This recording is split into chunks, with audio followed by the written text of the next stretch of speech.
Eu gosto quando a gente responde com um pouco mais de convicção. Até os nossos irmãos em casa são convidados a responder com vivacidade. Maranata, Cristo logo vem. Isto é tudo que nós precisamos. Sem esta promessa, sem esta certeza, o que é que somos nós? Vamos dormir na sepultura por toda a eternidade?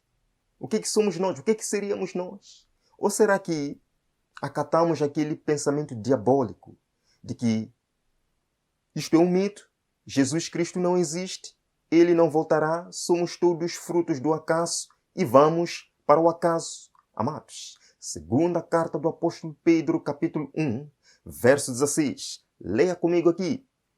Porque não vos fizemos saber a virtude e a vinda do nosso Senhor Jesus Cristo seguindo fábulas artificialmente compostas. Mas nós mesmos vimos a sua majestade. Não é fábula. Não é mito. Esta é a maior verdade. Vejamos aqui. Que lindo, que maravilhoso será o dia da ressurreição. Por isso que eu tenho dito aqui, não tenha medo da morte. Porque a morte, para o crente, é apenas um descanso, um sono. Num abrir e fechar de olhos, Cristo transformará o nosso corpo corruptível num corpo incorruptível. Subiremos para as nuvens, para o encontro do Senhor nos ares. Prepare-se, meu irmão, para esse dia glorioso. Lemos aqui um texto do Espírito de Profecia relacionado a isso. Todos nós entramos juntos na nuvem e estivemos 7 dias ascendendo para o mar de vidro, onde Jesus trouxe as coroas e com suas próprias mãos as colocou sobre nossa cabeça. Deu-nos harpas de ouro e palmas de vitória. Ali, sobre o mar de vidro, os 144.000 ficaram em quadrado perfeito. Continua o texto. Alguns deles tinham coroas muito brilhantes, outros não tanto. Algumas coroas pareciam repletas de estrelas, ao passo que outras tinham poucas. Todos estavam perfeitamente satisfeitos com a coroa. Havia anjos de todos os lados em redor de nós, quando caminhávamos sobre o mar de vidro em direção à porta da cidade. Encontramos isto no livro Vida e Ensinos. Jesus levantou o potente e glorioso braço, segurou o portal de pérolas, fê-lo girar sobre seus luzentes gonzos e nos disse: lavastes as vossas vestes em meu sangue, permanecestes firmes pela minha verdade. Entrai. Todos entramos e sentíamos ter perfeito direito à cidade. Que maravilhosa visão, não acham? Cristo vai abrir as portas, dizendo: entrai, lavastes as vossas vestes no meu sangue. Entrai, descansai. Para você, amado irmão, que entregou sua vida a Jesus, mas o inimigo o perturba com diversas tentações, o perturba com tribulações. Aguente firme. Naquele dia, quando Jesus disser para si: entre, lavaste as tuas vestes no meu sangue, permanecestes firme, mesmo no meio da tribulação, você dirá: teria sofrido muito mais por esta gloriosa cena que estou vendo. Cristo prepara o melhor para si, mas aguente firme, Jesus falou. No mundo tereis aflições. No mundo tereis aflições. João capítulo 16, verso 33. Mas tem de bom ânimo. Eu venci o mundo. Cristo venceu o mundo.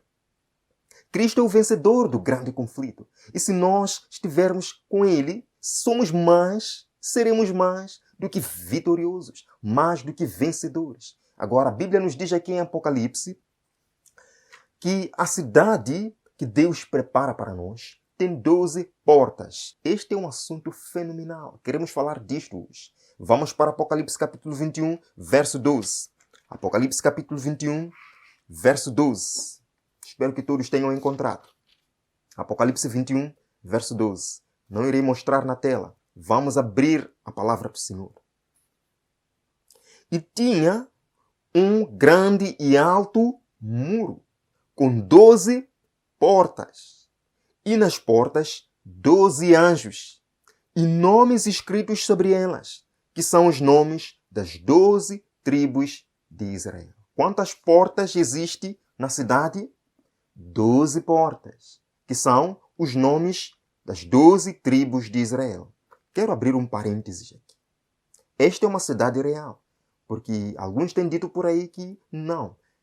A cidade, na verdade, somos nós as pessoas. Não. A cidade é real. É uma cidade que Deus está preparando. Hebreus capítulo 13, verso 14, só para confirmar. Hebreus capítulo 13, verso 14.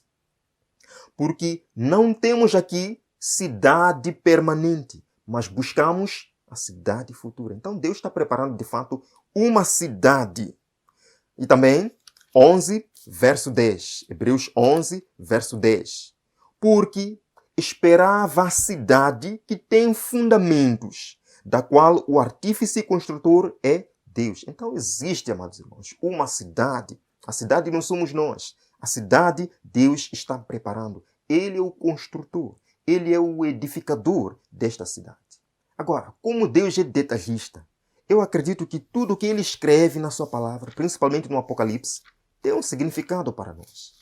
Por que há 12 portas? E por que há 12 nomes nas portas, que são os nomes das tribos de Israel?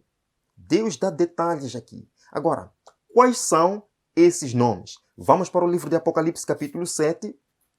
Apocalipse, capítulo 7, começando do verso 4. Leamos juntos, verso 4. E ouvi o número dos que foram assinalados, e eram 144 mil de todas as tribos dos filhos de Israel. Ora, se a Bíblia nos diz que a cidade tem 12 portas, e essas portas contêm os nomes das 12 tribos, com certeza são estas tribos descritas no próprio livro de Apocalipse, certo? Agora vejamos os nomes. Isto é muito interessante. Verso 5. Da tribo de Judá, é a primeira tribo, havia 12 mil. Da tribo de Ruben, 12 mil.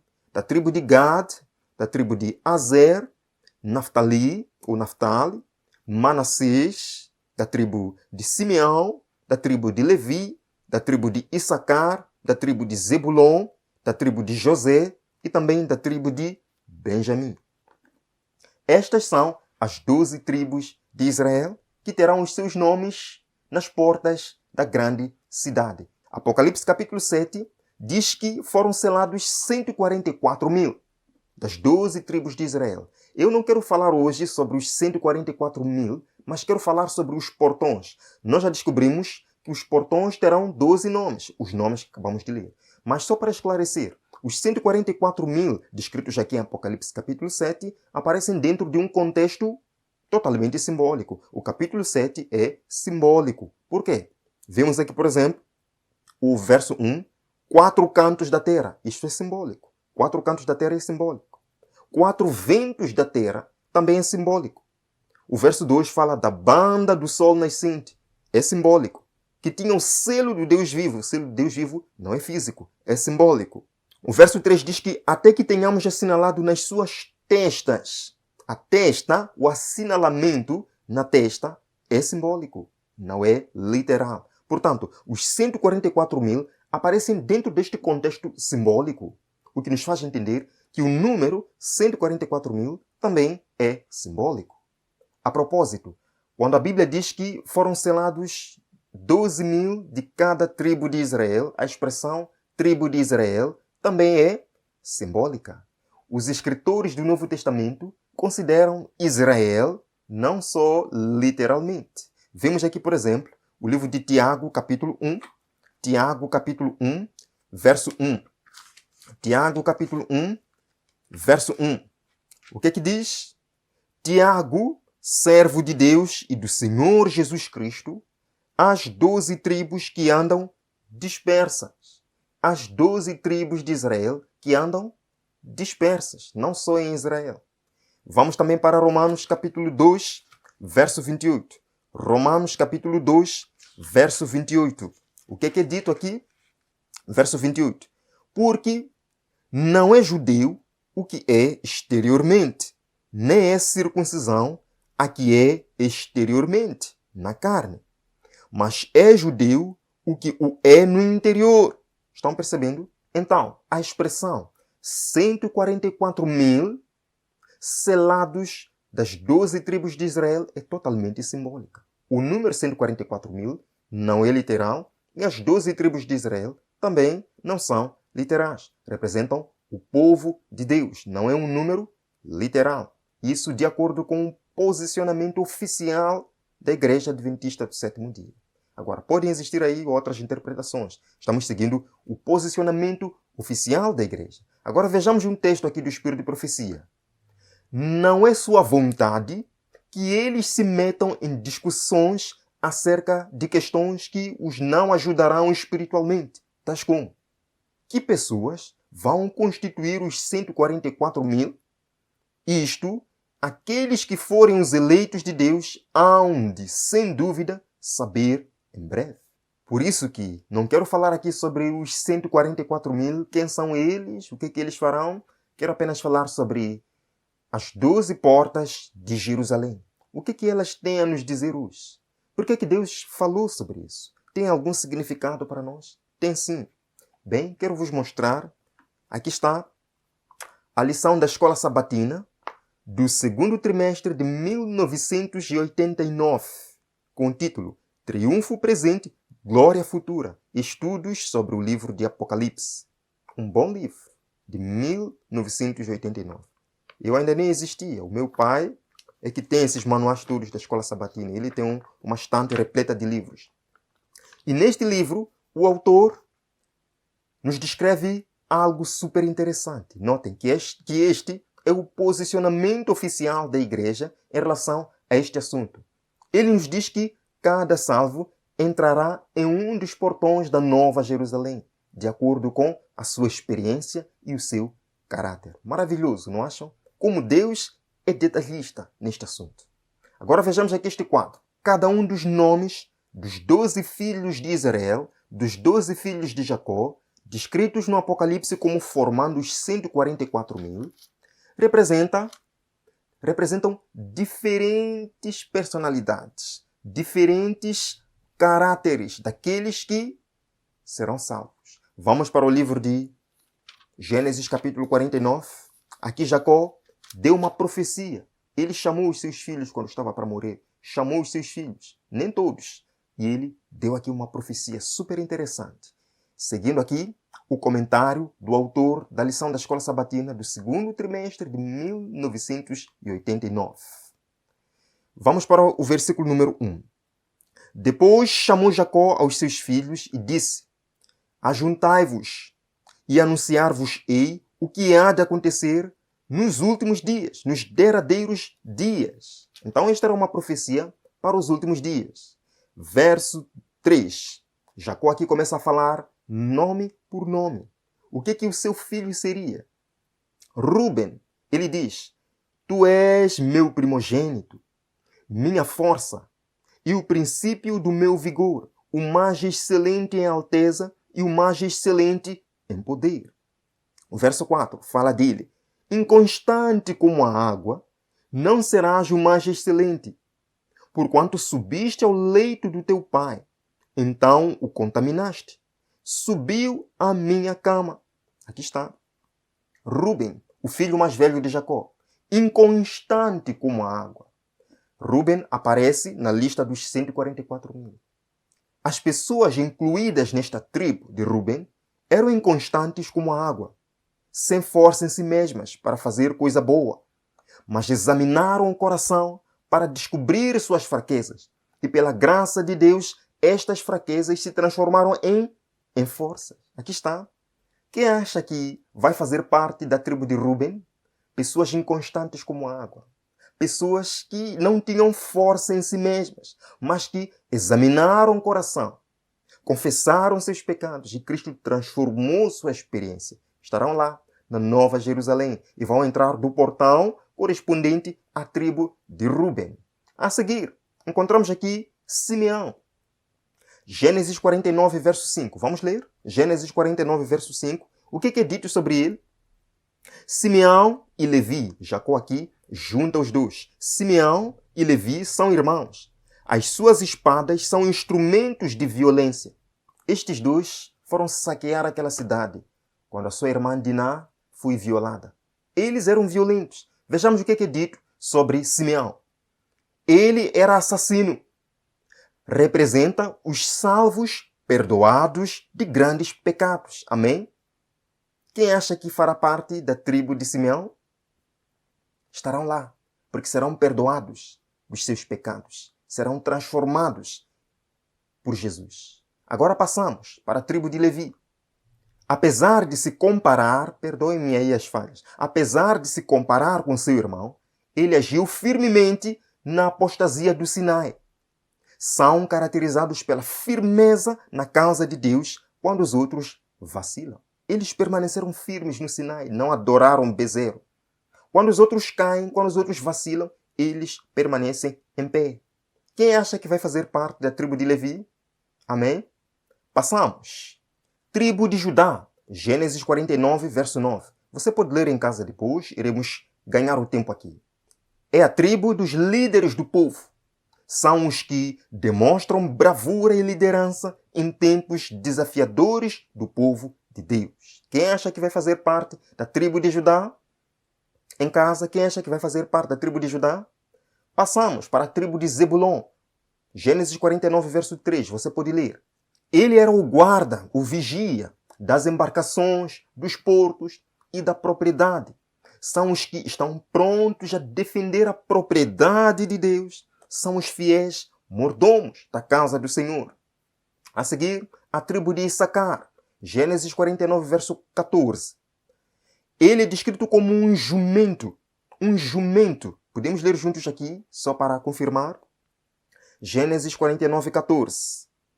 Issacar é jumento de fortes ossos, deitado entre dois fardos. Jumento. Amados irmãos, o jumento é sinal de trabalho, de abnegação, disposição para arcar com responsabilidades na causa do Senhor. Quem acha que vai fazer parte da tribo de Issacar? Aqueles que estão dispostos a arcar com responsabilidades, duras até. Passamos. Tribo de Gad, Gênesis 49, verso 19. São os que se levantam da apostasia e derrota, reconhecem suas transgressões, lavam suas vestes no sangue do Cordeiro. Podemos ler aqui, verso 19. Verso 19. Quanto a Gad, uma tropa o acometerá. Será derrotado em algum momento. Mas diz aqui, mas ele a acometerá por fim. Ele dará uma reviravolta em sua história. Confessará seus pecados e sairá vitorioso no grande conflito. Quem acha que vai fazer parte desta tribo? Passamos. A tribo de Azer. Verso 20. Eu quero que a gente leia isto. Verso 20 aqui. De Azer, o seu pão será abundante e ele dará delícias reais. O seu pão será abundante e ele dará delícias reais. O pão representa a Bíblia, representa Jesus, o pão da vida. São as pessoas dispostas a partilhar o pão da vida. Eles animam os outros com palavras encorajadoras, com palavras de misericórdia, com palavras de poder e de encorajamento. Amém? Quem fará parte desta tribo? Passamos para a tribo de Naftali. Verso 21. Podemos ler, verso 21, é dito: Naftali é uma serva solta. Ele dá palavras formosas. Bem parecido com o seu irmão Azer. O que é dito aqui? Proferem palavras formosas. Estão prontos a promover reconciliação, a promover a paz entre os irmãos. Quem fará parte desta tribo? Quem é este que gosta de promover reconciliação, promover a paz? Passamos. Tribo de Manassés. Infelizmente não temos a descrição de Manassés neste capítulo 49 de Gênesis. Mas através de sua vida nós podemos entender, na verdade, como é que ele era. Então, os que farão parte desta tribo de Manassés amam a paz e regozijam-se por terem sido libertos do mal. Deleitam-se continuamente nas coisas espirituais. Amém? Passamos para a tribo de José. Gênesis 49, 22 a 24. O que diz? Vamos ler juntos? 22 a 24. José é um ramo frutífero. Ramo frutífero junto à fonte. Seus ramos correm sobre o muro. Agora vejamos aqui, 23. Os frecheiros lhe deram amargura, e o fecharam e o aborreceram. Verso 24. O seu arco, porém, susteve-se forte. São pessoas íntegras, que não guardam mágoas, estão prontos a perdoar. Quem fará parte da tribo de José vai entrar pelo portão da tribo de José. Passamos para a última, tribo de Benjamim. Gênesis 49, verso 27. Aqui diz: Benjamim é lobo que despedaça. Pela manhã comerá a presa e à tarde repartirá o despojo.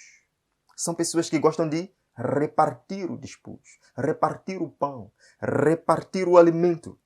Estão sempre prontos a pregar e ensinar aos outros sobre Cristo. Paulo, por exemplo, era um clássico benjamita, evangelista, o evangelista dos gentios, o pregador dos gentios. Compreenderam, amados irmãos? Em que tribo você estará? Em que tribo você melhor se encaixa? Como Deus é maravilhoso, como Deus é detalhista. Agora, há algo aqui interessante. Nem todos os filhos de Jacó estão descritos aqui nos 144 mil. 2 nomes ficaram de fora. Foram preenchidos pelos 2 filhos de José. Pelos 2 filhos de José. Agora, quais são esses nomes? Efraim e Dan. Por que estes 2 nomes? Por que estes 2 filhos de Jacó foram excluídos dos 144 mil? Isto é interessante. Isto é interessante. Vejamos aqui uma das razões. Por que Efraim foi excluído? Vamos para o livro de Oséias. Oséias, isto é sério, amados irmãos. Oséias, capítulo 13, verso 12. Oséias, capítulo 13, verso 12. Diz assim: a iniquidade de Efraim está atada. O seu pecado está armazenado. Acho que perceberam, amados irmãos. Por que Efraim não aparece na lista dos 144 mil? Porque o seu pecado está armazenado. Infelizmente, não venceu na batalha do grande conflito. Porque armazenou o seu pecado. A Bíblia nos diz: aquele que encobre a transgressão jamais prosperará. Mas aquele que confessa e abandona alcançará misericórdia. Vamos para outro texto. Oséias capítulo 7, verso 8. Ainda falando sobre Efraim. Por que ele foi excluído? Efraim com os povos se mistura. Com os povos se mistura. Efraim é um bolo que não foi virado.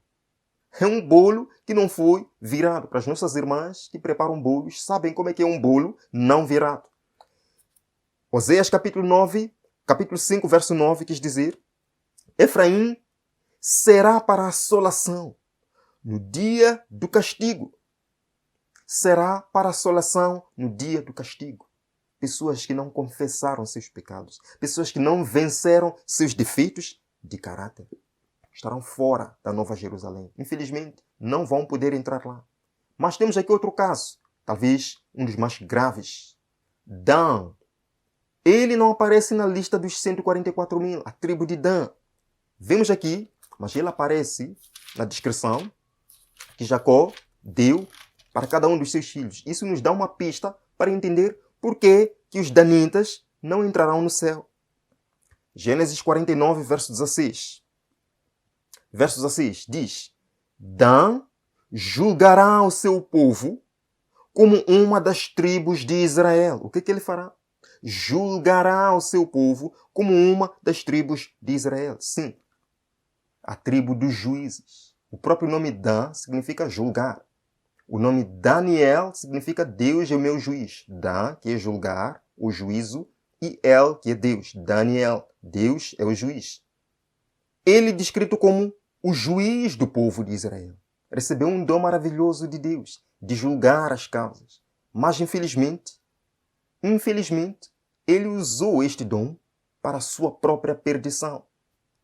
Era alguém que conseguia muito enxergar os defeitos do seu irmão, enxergar os defeitos dos outros, para chamar a atenção, para corrigir, para repreender, mas infelizmente ele usou esse dom para a sua própria perdição. Vemos aqui o que é dito sobre ele ainda. O verso 17. Dan será serpente junto ao caminho. Isso nos lembra o dragão, a antiga serpente, junto ao caminho. Uma víbora junto à vereda, que morde os calcanhares do cavalo e faz cair o seu cavaleiro por detrás. Traiçoeiro. Uma serpente junto ao caminho que morde o calcanhar do cavalo, que morde o calcanhar para fazer cair o seu irmão. Temos danitas na igreja? Irmãos, vocês percebem que isto é sério. Por que esta classe não terá lugar na Nova Jerusalém? Se Deus permitisse, se existisse um portão com a tribo de Dan, o que aconteceria? Logo ao entrarem na cidade, vindo aí, aquela pessoa não deveria estar aqui.